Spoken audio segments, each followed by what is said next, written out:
Empires or countries don't just collapse overnight. It's never one single event, one bad decision. It's more like a slow erosion, a series of cracks that deepen over time until the country gives way suddenly and violently. We saw this with Yugoslavia.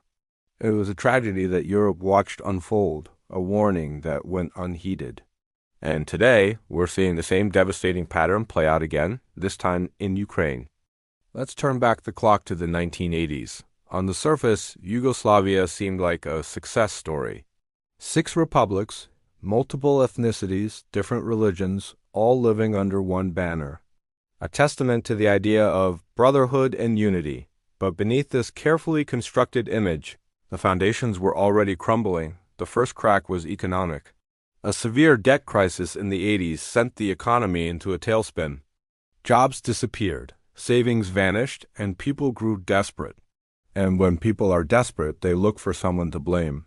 This is where nationalism found its fertile ground. Ambitious politicians saw their chance. They stopped talking about shared Yugoslav identity and started stoking the fires of ethnic division. Serbs were told they were victims. Croats were told they were oppressed. Bosniaks were told they were in danger. Suddenly, your neighbor wasn't your neighbor anymore. They were a Serb, a Croat, a potential threat. Old grievances buried for decades were dug up and weaponized. Then came the outside pressure. As Yugoslavia weakened, foreign powers began to circle, each with their own interests, picking sides and fueling the flames. They offered recognition to some republics, but not others, effectively greenlighting the breakup. The National Army, once a symbol of unity, fractured along ethnic lines. Security broke down completely. What followed was a decade of brutal warfare that tore the country apart, piece by piece. There was no single moment that destroyed Yugoslavia. It was a sequence, a predictable, horrifying cascade of events. This sequence is what we can call the playbook of division, and it's terrifyingly consistent. It has 4 distinct stages. First, economic stress. This creates the initial anxiety and desperation. Second, the rise of identity politics. Politicians exploit this anxiety, turning neighbor against neighbor, creating an us versus them narrative. Third, foreign influence. External powers step in, not to mediate, but to advance their own agendas, further deepening the divisions. And finally, the security breakdown. The state loses its monopoly on violence, and the nation descends into chaos and conflict, leading to permanent division. Yugoslavia followed this playbook to the letter. And if you look closely, you can see Ukraine walking the exact same path in real time. The economic stress of the post-Soviet years, the deep-seated identity split between a Ukrainian-speaking, West-leaning population and a Russian-speaking, East-leaning one. These weren't just cultural preferences. They became political battle lines. This brings us to Ukraine, the new fault line of Europe. For centuries, this land has been a crossroads of empires, caught between Russia and the powers of the West. This geographic and cultural reality has been both its strength and its profound vulnerability. After gaining independence, the country was immediately pulled in 2 different directions. One part of the population looked towards Europe, aspiring to join NATO and the EU, envisioning a future integrated with the West. The other part felt a deep historical and cultural kinship with Russia, seeing its security and prosperity tied to Moscow. Politicians weaponized this divide. Language laws became a flashpoint, turning a simple matter of communication into a question of national loyalty. Competing alliances were forged, not just with foreign governments, but with powerful business interests that benefited from one alignment over the other.